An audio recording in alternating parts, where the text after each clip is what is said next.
It's like My Name is Earl. He's shot in one by 16 ratio. Okay. It's just like in the one scene they have like his Randy in the background, his brother, and he's just like holding up a piece of paper that he wrote, HD for life.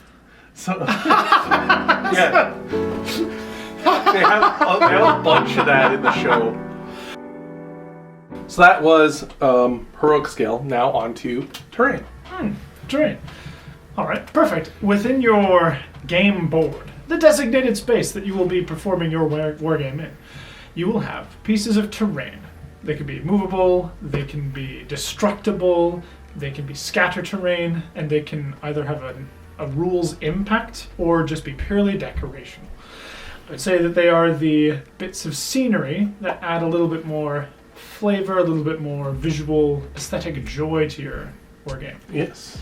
Yeah, so terrain is a word used to describe either an obstacle or a miniature that you can buy separately. A lot of bigger game companies like Games Workshop, which they used to, they do nowadays technically, but they're kind of trash if you're not playing like Necromunda and like their smaller games, or other games like Warlord.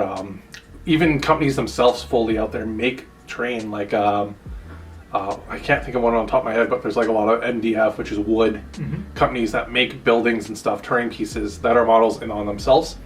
Usually they're things like buildings, bunkers, craters, tree forests, roads, stuff like that. And usually a good one will be half the cost of like a set of minis. So like a lot of starter boxes that are not Games Workshop also come with terrain, unless it is Games Workshop, like, you know, kill teams or fancy like $300 like new edition army boxes and stuff like that. And then of course you add that onto what Callum was saying, and that is what terrain is. I've played games where a stack of books represents a hill. I've played games where a strip of blue fabric represents a river. Personally, in my opinion, one of the things that'll either you'll get really into and you'll be just the guy with the garage full of like foam cutters and like that, like shop vacs in there and like air hoses and stuff, just like building the ultimate gaming table that you'll never play on because you're too afraid to break because it's too in depth. Or you're the guy who's just like, yeah, throw a Kleenex box onto the table, or like I glued some like wall pieces together, here's terrain. It's just like lands in Magic. It's a thing that a lot of people forget, but can be just as important, and it can be as big as you want it to be in your wargaming career. Next off we have is scale, which we already talked about. All right. So recap: scale is just depends on the person, but majority of the time it means the size of the model. Scale can also be used to describe the size of the game. Yes, and by that extension, the size of the terrain. Yeah. Which, for games like Conquest, where they really push it to be, you can play both a skirmish version and a grand army scale, or size. Scale, like what scale of game do you want to play, like point-wise, is usually something that people might say. They're just weird if they say scale for size of game, unless you are like purely just that one specific game, like Warhammer or Bolt Action. You're like, hey, what scale of game do you want to play? Do you want to play a large or a small? Yeah. Combat Patrol, Apocalypse. Yeah. So next off we have is starter boxes, and this kind of leads into our next section, but we'll just kind of gloss over it here. So, starter box is basically a box that should be designed by the company who makes the game to get you right into it. Usually a 2-player or more box, so this will give you a little taste of 2 different armies, usually with a building or something in the rules book, for you and a friend or yourself to play, and then you can share it with others, or a lot of other games like Warlord. For this series we're going to use Warlord a lot just because that is our preferred playing together, that's our preferred system. Though even though Callum might like 40k more, we can also use that, but I also have a lot more experience nowadays with Bolt Action, so Warlord is going to be used the example. There's no we haven't been bribed or anything. It's there's no our reference. Yeah. But this can be applied to anything. So starter boxes might get 2-player, or they might have a single-player box, which is kind of like this Waterloo one down here. Yeah. This is probably going to be called a starter army. Yeah. So they're usually called things like starter armies or starter box, 1-player, or combat patrols. Games Workshop does nowadays. Things like that. These are boxes designed to give you a taste of that army, or get you usually, and I really like Conquest for this, and Warlord games and stuff like that, like up and comer games, where they're usually like, here's a list to start, and it's usually like a fraction of the list. So whereas in Conquest, the one player starter boxes, they're what you would say if you're a list building. They're a company or a war band, whatever you want to call it, in the grand list, like the list of all the models you're building. This is a 1/4 of your army. So an example being the city-states one here. The box that they had was you had your 1 leader, your 2 infantry lines, so like 12 dudes each on 4 little square bases that go side by side, and your 1 special unit that you're allowed per war band or company, whatever you want to call it, depending on your game, of Minotaurs. And in a list of Conquest, that is a war band. You can usually have up to 3 in most competitive places, but up to you and your friends, you can do how many you want in your point cost. So that's basically what a starter box is. Yes, it'll be enough to get you going. And they're designed by companies. I'll say this, in my experience, if you buy a starter box, it is cheaper than buying the components individually, by a significant margin. There are great places if you just want to put your toe in the water and see if you like it. A single starter box, and you might have a desire to buy more, especially if you're really interested in something. Start with a single starter product. You can. Some of them have 2 individual factions and sides. Split it with a friend. Very little investment in terms of money compared to what. Compared to the long term. And compared to what you're going to learn about the game and those few. Say I'm going to play 3 games of this with you, and I'm going to find out if I like this game, how we fight as a. Do I like the faction?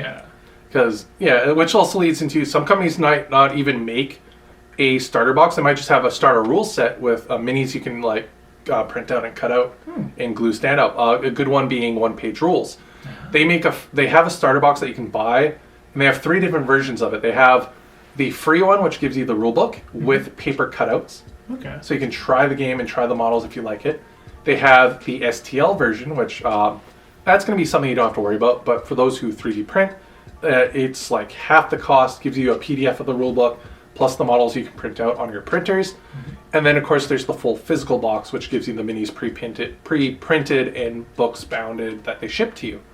So you might not even have to buy the models. You could just download the rules for free, which they have usually they'll have on their website, like, here's the basic rules with a test scenario.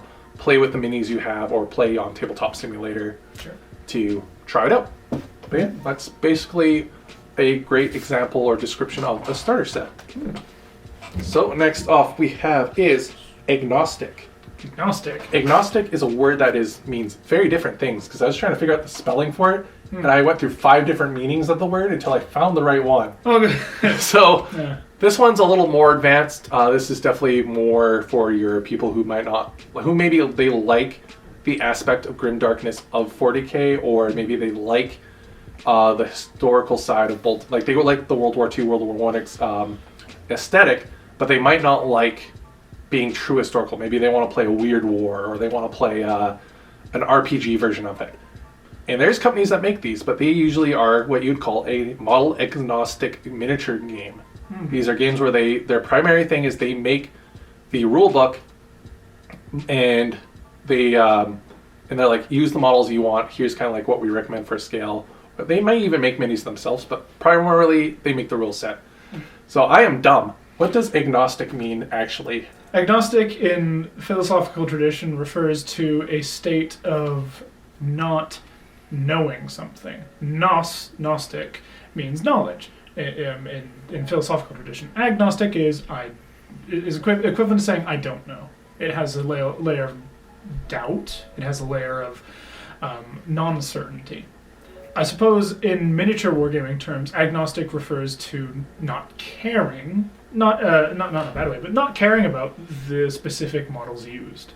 Yes. And that's important because some people are very concerned about the specific model and how it's posed and if it's the correct thing, especially in games with line of sight, where how your models stand apart from each other and the position of a hand up, down. But look at the sun and the shadow in this Groundhog movie at 20 miles per hour. Yeah. I can shoot you with a +1 because you don't have cover. Exactly. But if I move a degree over, you will have cover, and I will lose that +1. Yeah. God forbid you model him with the arm down, and therefore I can't see him over a brick wall. And you say, "Why am I shooting at the tip of a guy's sword?" And it's like it counts. We read the rules. We all agreed to it. I should be able to shoot him behind a brick wall. Which we'll get into line of sight in that when we get into the gameplay section of this series. But yeah, I suppose not. The agnostic is just a comment on how strongly a set of rules adheres to specific models being used, or even a specific scale, I suppose. Yep. That a prime example of a non-agnostic game would be, again, Games Workshop, the big fish in the sea here. Yeah. That would be your Age of Sigmar, your 40k. They are specifically a 32mm heroic, and they make models for all the units in their lists, in faction, their rule books and stuff. They all have models corresponding to those rule sets, or a way to make those models. Yes. Whereas a prime example of agnostic wargaming would be one-page rules. They have a section with a rule book. They do have some pre-made armies, but they also have primarily a section where you can make your own, and they're just agree upon with your opponent what scale do you want to play in. Usually there are a bunch of dudes who liked 40k who didn't like how it went, so it's usually they're just like, take your Age of Sigmar, your 40k models, use our rule set, and we don't care how you pose it, just... Yeah. There are definitely people who see the rigidness of game companies, go on to make more agnostic rules, and do quite successfully. An agnostic game I'm aware of, that I don't specifically think arose out of a rebellion against a different game system, was Turnip 28. Yes. Turnip 28 doesn't even have official models. It just tells you your figure has to fit within this square size, this base size. But beyond that, it's very loose. Yeah. Trench Crusade is a perfect example of a combination of both. They are trying to make models that you can buy physically in print that are for the game, but they're also very much like you can use what you have already. Yeah, Trench Crusade, yes. Yeah. Deeply cares about the size of the base, because that interacts with a whole bunch of different rules. Yep. Deeply doesn't specifically care about the models you put on said bases. Yep. There we go. So those are your three prime examples of scale from right to left of being cares about minis, in between, and agnostic. Yeah. Our last one is rule set, which we kind of talked about already. So your rule set is, whereas your list is your deck, the rule set is how you build that deck, how you use that deck, how it interacts. And the format. Yeah. So a rule set would be something like this book right here. This is your Age of Sigmar rule book. It has all the core rules. So if you are looking to get into a game and maybe you saw some models played, or again, you've played like Space Marine 2, and you kind of just want to see if the game is for you, especially if you say you like more advanced board games like Gloomhaven or Betrayal in the House of the Hill, stuff like that, your legacy games, then the best place to start, or especially if, say, you have a kid who walks into a comic book store with you and they see some guys playing Warhammer, usually game companies will have a free tester on their website, or maybe they make a magazine that's like here's a little taste of the different factions, our world, and a free model. Get that if you can, but for the most part, I highly recommend buying a rule book, especially for kids. I highly recommend getting a rule book because it lets you do something with them. You read together. It promotes reading. It's something that they can have forever, even if games constantly change editions or some that like stagnate for a long time. You can always go back. You don't have to upgrade, but gives you something physical, and these will usually tell you the setting, what to expect, the different factions. If it's a historical game, they'll tell you the history of the battles, what leads up to it, stuff like that, and will have your rules of how to play the game. And this will usually also include how to build your list. And if you hear these terms as well when you're looking into it, there's two terms which I think most strongly are shown in the rulebook: fluff and crunch. This is two aspects of the game. Fluff being sort of set dressing, the history of the world going up to conflicts, or in a sci-fi game it'll be the world as it has been growing and developing. Crunch very much focuses on the mechanics of rules. When you roll dice and what happens, when you allocate wounds and take models off the board. Your core rulebook is going to have both of those. Yep. And some games you can run with just a core rulebook. I have found Games Workshop games, you do tend to need a core rulebook and then your army book. An army book, yes. Yeah. But yes, both of those, I would say they both fall under fundamental rulebooks. Which leads perfectly, again, into the next part of our series. But before we get into that, let's do a quick recap for all those we've been droning on for a while. Let's do a recap down our board for part 2. So, different types. Different types. That'll be, I want to say genre almost. That'll be your sci-fi, your fantasy, and then the grander, the scale. It can be small unit tactics games in very tight quarters. It could also grow into be regiments versus regiments, and at the largest scale, you can have whole battalions, whole armies, and in the epics of sci-fi, you can have enormous attack forces. Which then leads into scale. Scale. Most specifically, the scale of the models that you are using. I want to say typically, although there's a lot of wiggle room in this one, typically it'll be 28 millimeter individuals, 32 millimeter individual people, but it could also be 1 to 2,000 scale vessels. And in space combat, it could be 1 to 20,000 scale ships. Yep. Which are like the size of Hot Wheel cars or smaller. Yeah. So, and then that, of course, makes you have to know terms, which we finished right here. Mm-hmm. So, scaling will usually help you determine what type you want to play. Yes. And vice versa. Mm-hmm. So that, let's get into our next part, which is... boom, where to start. Mm-hmm. Which leads into our different topics here, which we have research, supplies, and tips. Mm-hmm. So we're going to start here with research. So when you think about researching a thing, you're probably thinking like, man, I don't want to do nerd shit. Why do I have to research a game? Like, shouldn't I just plug and play? Well, And what would you say to that? I would say, but how will you know which game to plug and play into? Especially if you're starting out. Especially if you're looking at expanding your horizons within the hobby. I think a little bit of time just seeing what options are available do help you come towards a better choice. And a choice that might be more correct for you. Which, not to disagree with that hypothetical guy asking us that question, Right. you are totally correct. A lot more modern day war games are very much plug and play now. Yeah. But it's just like anything you're doing, like makeup or oil painting. Having that foundation, that research, that knowledge is going to save you time and money.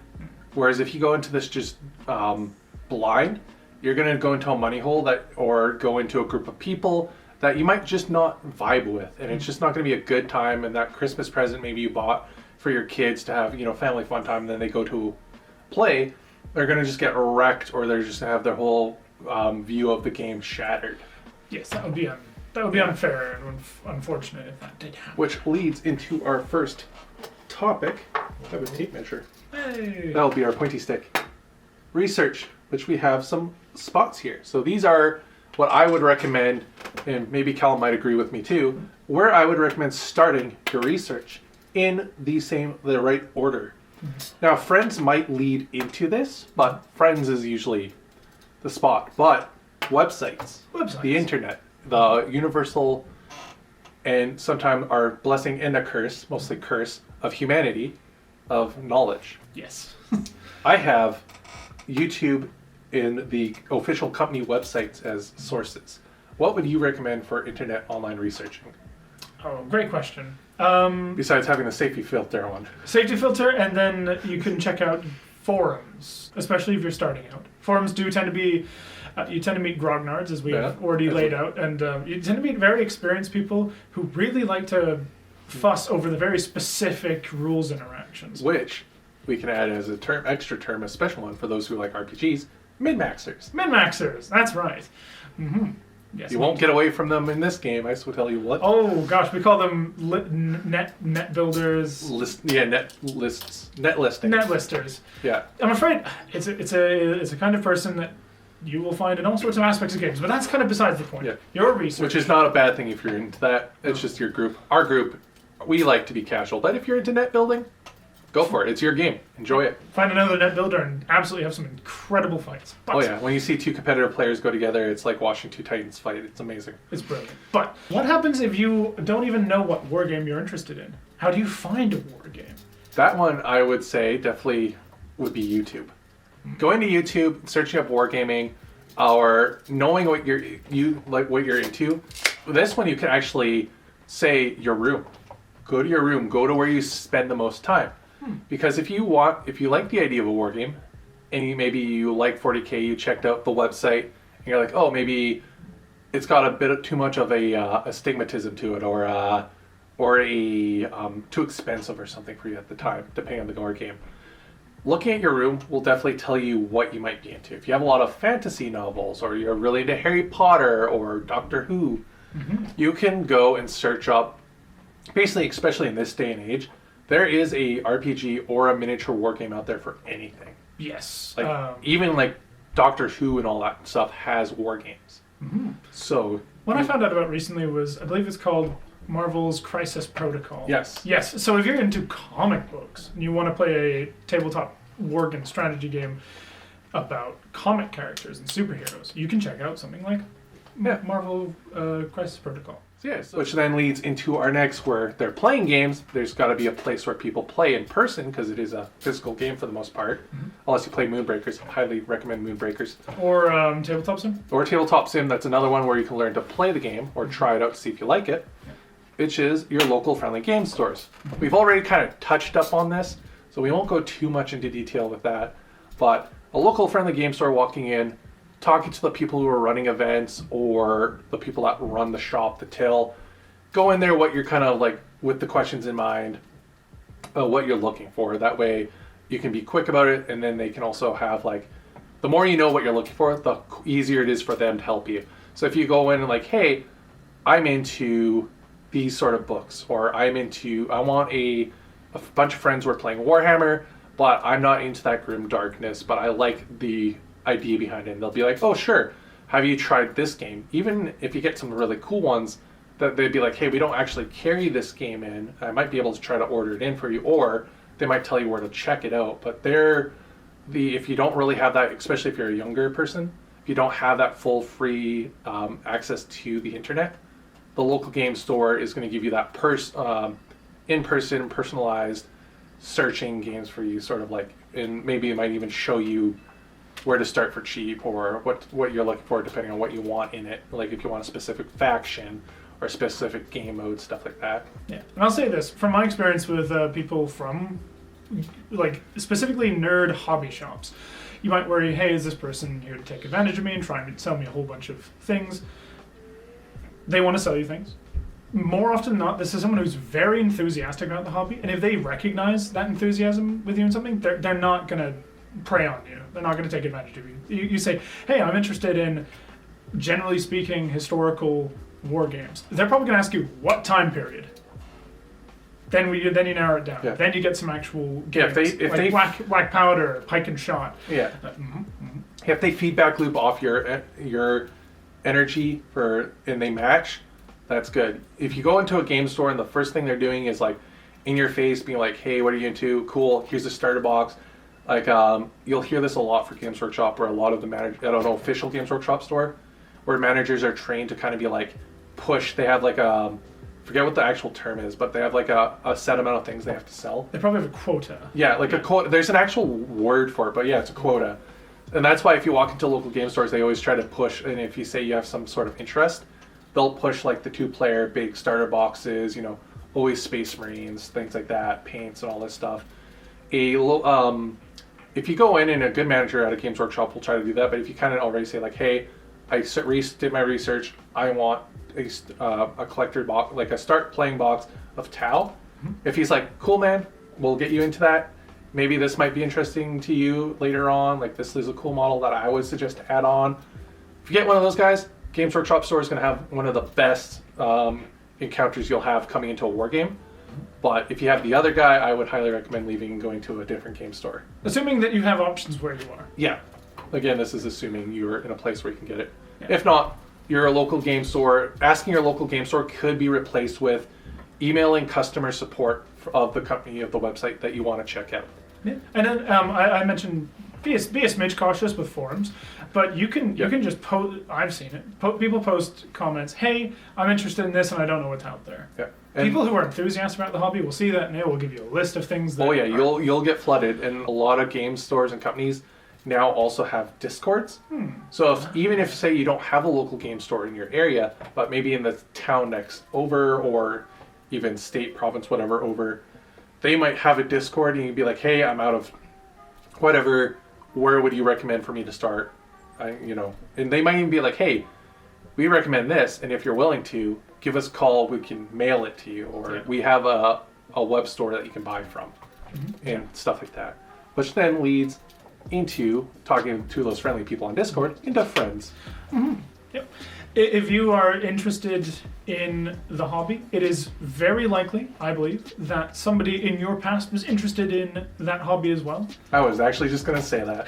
Yeah, no way. If you're into a nerdy thing, it is most likely one of your friends are already and they're hiding it, or they were at one point in their life. Yes, one of your friends won. But, no, I'm kidding.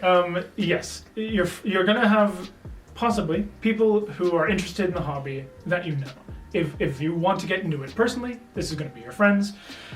If on the off chance you're watching this because you want to know a little bit more about this hobby in advance of making a purchase for someone that you care for, or that someone you are getting a gift for, you might have colleagues that know about this. Yep. You might have, and then there's also going to be people online you can ask. But a true friend who is into the hobby is going to become, it's invaluable. That's going to be your gateway into all sorts of really cool aspects of the hobby.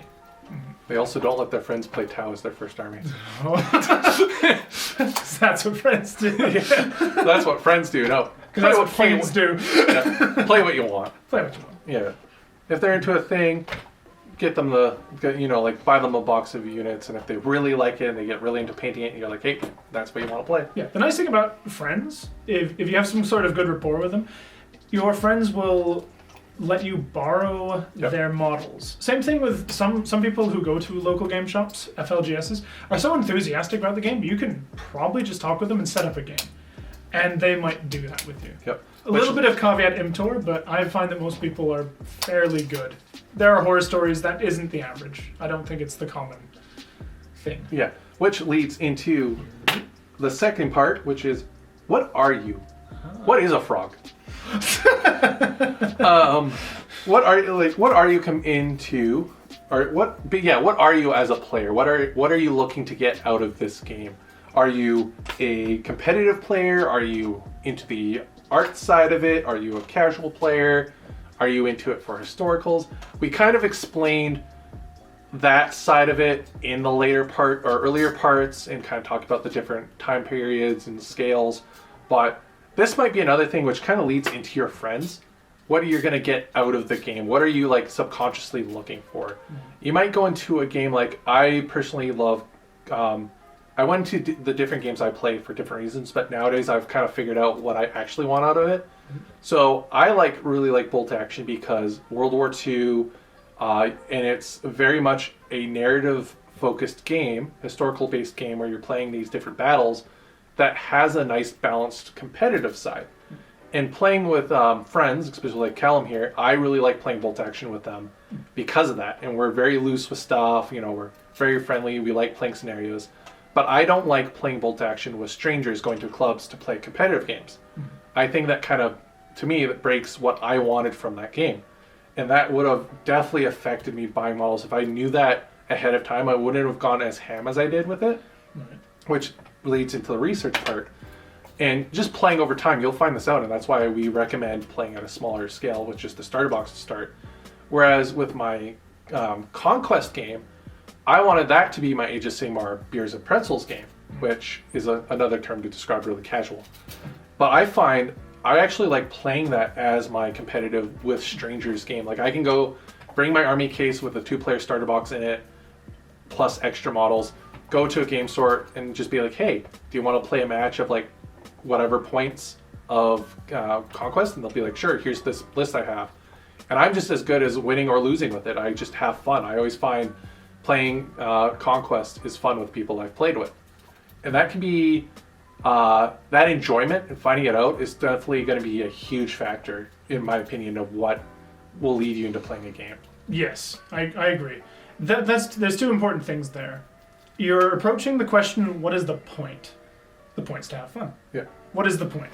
Or, for some people, the point is to win. The favorite way I've heard it said is that the point of the game is to have fun. The purpose of the game is to win. Yes. Something to that effect. I would agree with that. There's definitely a split between... You definitely want to win. Like, it's a war game. It's a game of two wits. Mm-hmm. Winning is definitely there, but how you win and how you get to that mental victory can be completely different to everybody. Yeah, what's your mental victory? If I have a good time and I get just dumpstered and I'm having a great time watching my army that I thought was going to effortlessly destroy my opponent just collapse, I can have a lot of fun doing that. And if I'm having a fun time and I'm laughing, I'm winning. I can be 0 to 100. I can win. Okay, which leads us into this fancy cut, which basically is just going to look so weird unless I do it right, which I'm not going to. I don't care.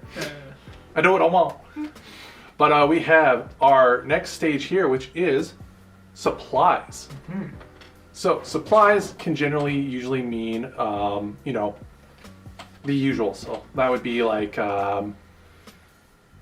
things you would use to get into the hobby. So these are going to be like, what do you need for the game that you're into? You kind of figured out what scale of game you want to play. You figured out what you want to play. You've got a game in mind.